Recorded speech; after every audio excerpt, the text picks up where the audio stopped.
Mame fa na se ma PENDREAM TV. PENDREAM TV de osia dem yopo. Still on the matters of recollation and the behavior of the EC, which Alhaji Fuseini, former Minister of Lands, has also come out, adding his voice and educating Ghanaians and the EC itself of their behavior and the illegality involved in what they are doing, which I want you to join me listening to what he said into detail. Thank you. This station still remains PENDREAM TV, the only channel that brings you the best and latest updates. And for you not to miss out, please just subscribe as a new member, hit the notification bell, like, and also share to other members to watch as well. You can equally send us your grievances through our WhatsApp number, which is 0277 128 777, or leave a comment at the comment section. Thank you. Alhaji, 3 times, right? 4. Hey. Alhaji was in parliament for 4 terms. 16 years. He was the minister for roads and highways. He was the minister for lands and natural resources. Then he was the deputy minister for energy.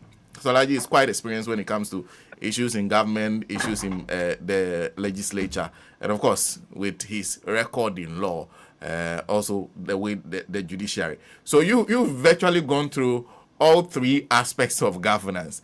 And I wonder what you were thinking when you saw the scenes that happened on Saturday, the heavy deployment, and then the recollation exercise. Well, thank you, Senna. But is it the case that you celebrated your birthday without telling me?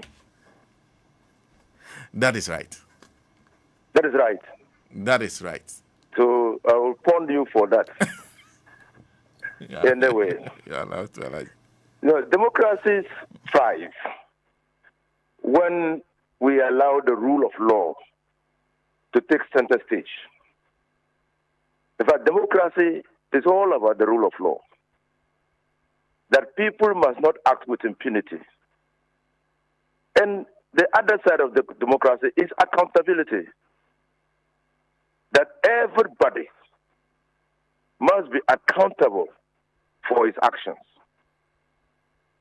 A strand of accountability is the pronouncement or the statement or the principle that we all subscribe to, we the people subscribe to, that there is equality before the law.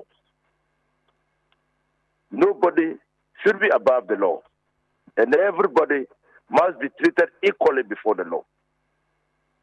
The last statement goes to show that the Electoral Commission, being a creature of the Constitution, cannot, should not, ought not to be above the law.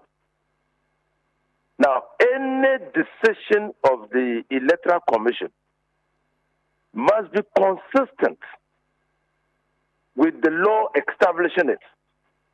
I mean the Constitution, the Electoral Commission Act, and the CIs promulgated by the Electoral Commission pursuant to the Constitution. Any decision taken by the Electoral Commission that is not derived from an authority given it by the Constitution or the law establishing it or the CIs is illegal. Now, that having been said, I fail to see anywhere in the CIs or the Constitution or the Act which allows the Electoral Commission to recollect results. No, there is nowhere. And I'm stating this on your network. And if the Electoral Commission believes that they have a power deriving out of the CI that mandates it to recollect results, then they can point it out to me. But I have always said that when you hit your leg against an obstacle, tumble and fall, to determine the cause of your fall, you must go back to where you hit your leg. Now, in 2020, the Electoral Commission declared results, the presidential results of the 2020 elections, came back and changed the results not less than 5 times. Tana, that activity was an illegality. But because the court did not hold the Electoral Commission accountable, that bred the impunity that we are now witnessing. That is the cause of this impunity. The electoral laws say that when the presiding member, at the collation center, declares a person as having been elected, the only course of action available to the candidate who contested the election and who feels hard done by the declaration is to go to court. Because there must be finality to every activity. To go to court to demonstrate that what the presiding member, what the member did by declaring somebody else as having been elected is not borne out by what happened in the elections. And demonstrating. That is why the High Court has been given exclusive jurisdiction to determine whether a person has been validly elected as a member of parliament. So, I mean, what the Electoral Commission is doing is totally an illegality. They know it's an illegality. Mensa knows it's an illegality. The courts know it's an illegality. But everybody is quiet because Nana Akufo-Addo and his government benefited from such illegality. Benefited in 2020. And they are still in power. So, yes, I have said that what is happening is a travesty of justice. It's a matter that ought not to have happened. And an Electoral Commission, fair and candid and law-abiding, should have taken a different course, advised the parties to go to court to ascertain and determine whether or not they have been validly elected. In fact, there were many young people within your party who were not happy that your party did not react on Saturday. Do you agree with them that there should have been a swift reaction from the party, that young people should have been allowed to go to the collation center and demand that the right things are done? No, I've just spoken about democracy also. Yes. Democracy doesn't allow for self-help, except in very limited circumstances, especially when there is an option to right the wrong. An illegality is an illegality, cannot be allowed to stand. So, when the results of the election, fortunately, we have got less than 21 days for the president to be sworn in. And the law allows the validity of the declaration or a person having been elected as a member of parliament to be challenged within 21 days after the results of the elections is gazetted. That's what the law says. And so, why do we rush when time is on our side? We will go to court and let the court understand and appreciate the fact that what the Electoral Commission purported to do in the recollation of the results and the redeclaration is not supported by law. It's an illegality. So, and what is an illegality? It's an illegality, cannot be allowed to stand. It's as simple as that. So why do we take the law? Why should we take the law into our own hands? We have said that we want to be civil. We want Ghanaians to know that it is propaganda that has painted NDC black, but that is not our character. That is not who we are. We are a law-abiding people, and we will stick to the law. We know that the court has been bastardized. We know. But we're just waiting to see how a judge will say that in the presence of abundant evidence of illegality, he will rule otherwise. But, in fact, your track record against the Electoral Commission in the course does not inspire a lot of hope. Because even on the day when these decisions were being made by the court, your party was before court with the same arguments. Those arguments were thrown out. And the MPP pieces were given exactly what they were looking for. Typically, the outcome is that the EC always prevails. The MPP always prevails against you when it comes to the court, no matter how sound the argument is. So how would you convince everybody that you get that decision? To restrain the Electoral Commission from engaging in that illegality. The court, the High Court, did not give us our relief. But the substantive matter of the illegality is still in court. It's still in court. So it's not that the court dismissed our action. The court said it won't give us the injunction to restrain the Electoral Commission. So we will still have to go to court to show that what they have done is an illegality. And the electoral laws are there. I don't see where the electoral laws say you can recollect. The nearest to recollection is recounting.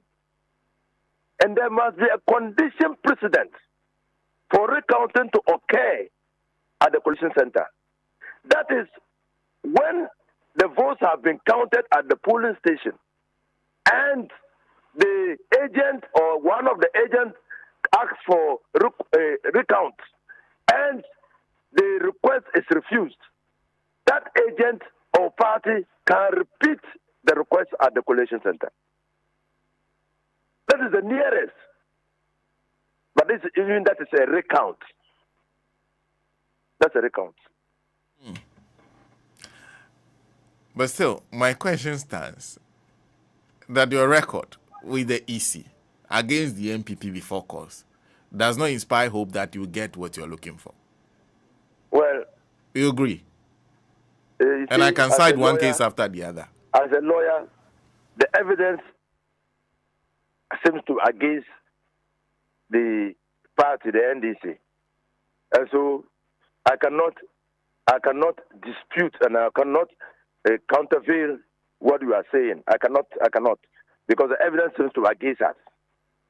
But I'm saying that we have a pending case in the High Court. And that pending case has not been decided yet.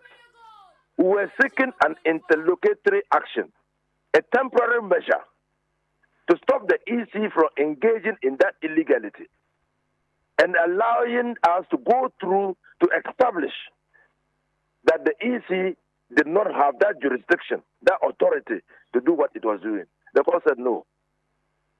But that substantive case is still there. And we believe seriously that that is the case, that there cannot be recollation. There's only one collation of results. One. And so when the collation is done and a declaration is made, the option, and at the risk of repeating myself, the option for a disgruntled candidate is the court. Well, and you know how I enjoy my arguments with you. In fact, I'll point to one legal opinion that disagrees with you. And it's made by Oliver Baka-Vomao. His size 279C or 297. It could be either. 297 of the Constitution? Or 279C. 279. Yeah. It says, in this Constitution and in any other law, Where a power is given to a person, that's the C. Where a power is given to a person or authority to do or enforce the doing of an act or a thing, all such powers shall be deemed to be also given as are necessary to enable that person or authority to do or enforce the doing of the act or thing. Then he jumps to the Interpretation Act 2009, Section 22.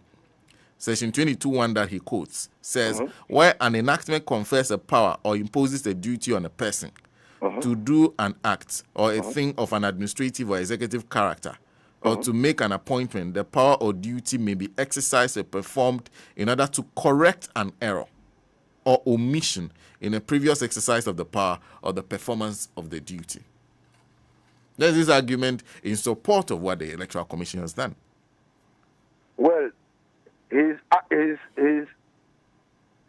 talking about an inferential power derived necessarily from a power that is given to an institution, a body, or an agency. Now, that power has been given, there's an inference that they can take measures to ensure that that power is actuated. So I understand the position from which he's coming. But I'm saying that the Electoral Commission, that power, in the case of the Electoral Commission, that power has clearly been spelled out. There is no omission. Okay. In my view is that there's no omission in the power given to the Electoral Commission. Okay. Because if the lawmakers wanted a recollation, number one, they would not have said that you will need to go to court within 21 days after the gazetting of the results. They would not have said so. Because at any point after the election, and even after the gazette, if I have reasons to believe that the collation of the results was otherwise not correct, I can raise it with the Electoral Commission, and the Electoral Commission will recollate. That was not the intention of the drafters of the Constitution. And secondly, an Electoral Commission is a referee. It's a referee. And so the referee must be seen to be acting fairly and impartially. So it cannot be a law unto itself. With the greatest respect to Oliver Baka-Fomawo, the Electoral Commission cannot be a law unto itself. So where there is a specific provision dealing with the administrative powers of a body, you can use a general provision like Article, I think it's 297 of the Constitution and not 279. You cannot use a general provision of the Constitution to override the specific powers given to the Electoral Commission.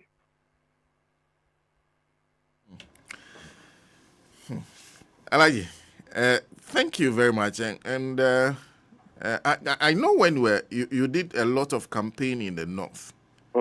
Are you happy with the results the campaign you did together with many other people have achieved?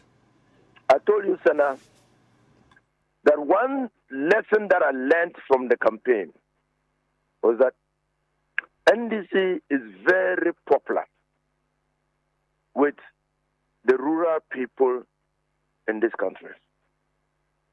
In some communities that we went to, and we visited not less than 135 communities in the northern region. In some communities that we went to, and we did that in only 14 constituencies, not the 18 constituencies. In some communities that we went to, if you took out the developmental projects brought to that community by the NDC, and the Rawlings and the Atamils, John Dramani Mama, that community will be left with no development. It will go back into a cottage or a village, or you will not have those essential and necessary developmental projects in that community, and there will be nothing there. But what happened was we had somehow, and I'm speaking specifically of the northern region, and I'm to blame, and most of us are to blame, because I was a member of parliament for the Tamil Central constituency, and my wealth in parliamentary primaries and parliamentary elections started and ended with the Tamil Central constituency. I never strayed into any other constituency.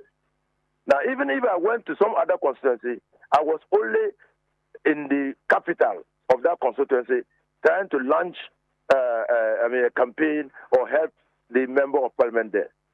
But this campaign exposed me to the rural areas.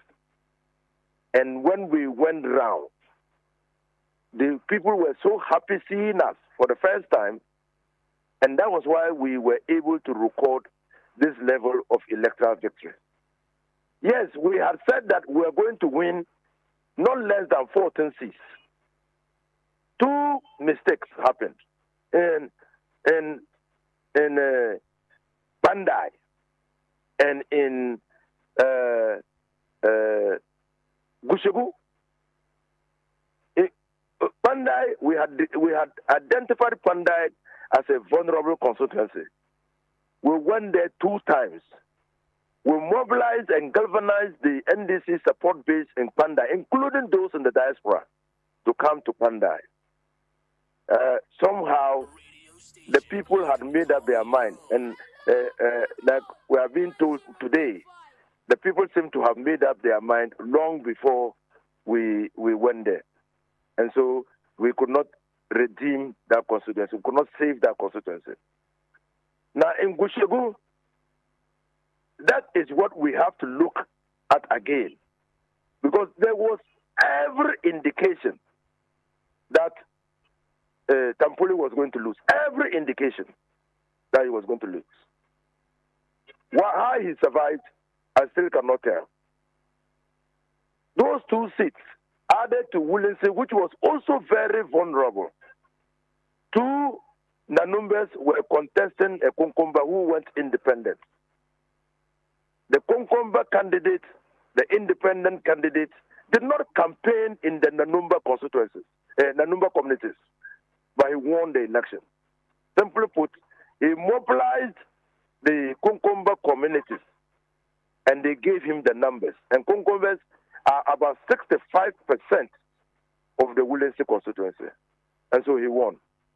The good thing is that Stanley, who is the independent candidate, was an NDC member. I can't say was an NDC member, because by our party constitution, if you run against the party, you lose your membership of the party. And so if you look at his antecedents, having been an NDC member, there's every indication and likelihood that he might do business with the NDC. So yes, in Karga, it was a difficult task, but we were quite confident that we were going to upset Anta in Karga, the finance minister. He has confided in somebody that he survived because he realized that he had to concentrate on his constituency. Because he was finance minister, he was gallivanting around the northern region, trying to help other members of parliament, or PCs of the MPP party to win those seats. But when we entered Karga, it forced him back to Karga. And so that was how he was able to hold on to the seat. Even though Dandawa, who was our PC, is still raising issues of impropriety. In Tolong, we had hoped, and I did a lot of work in Tolong. We had hoped that we will upset Habib, who is the member of parliament for Tolong. He also used some other strategies by galvanizing the support base at places like Chirifoyile, which is the stronghold of the MPP, and causing mayhem in the stronghold of the NDC by shooting somebody dead on the election day, putting fear in the people of Nyankpala from coming out in their numbers to vote. And by that combination, maximizing his support base in Chirifoyile and that area, and places around that area, and putting fear in our support base, members of our support base, stronghold, not to come out and vote, he was able to win us by about 5,000 votes. And that is a marked, depreciation in his votes, comparing what he got in 2024 with what he got in 2020. So I'm totally satisfied. Mm. Well, ultimately, what do you think should happen in the case of Tolon? Because there's clearly a criminal element. What happened? Yeah, so like I said in my prelude to the Electoral Commission's behavior, everybody must be held accountable for his actions. The NDC as a party has pledged to hold even past atrocities, persons who committed past atrocities accountable, because time doesn't run against the commission of a crime. And so even the 8 people who were killed in the 2020 elections, we in the NDC have promised to hold those who were responsible accountable. What do we say, or what can we say about those who offenses that were created or committed in the 2024 elections? We'll equally hold them accountable. Alhaji, thank you. Thank you very much. And for your interest in my birthday. Yeah, happy birthday to you. Belated though. Thank you. Thank you. Thank you, Alhaji. Thank you for your time. PENDREAM TV really appreciates your time on the channel, and once again wishes you a Merry Christmas and a Happy New Year. Please do subscribe if you're a new member, because you have more in stock coming your way and you can't afford to lose or mix out. Please do subscribe. Turn the notification bell on so that you'll be notified duly of any latest gist on the channel. Thank you. Enjoy your Christmas. Dedi kama mamena PENDREAM TV ase. Na so far so good.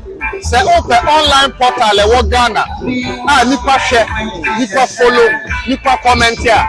To my best of knowledge, without any biases, PENDREAM TV.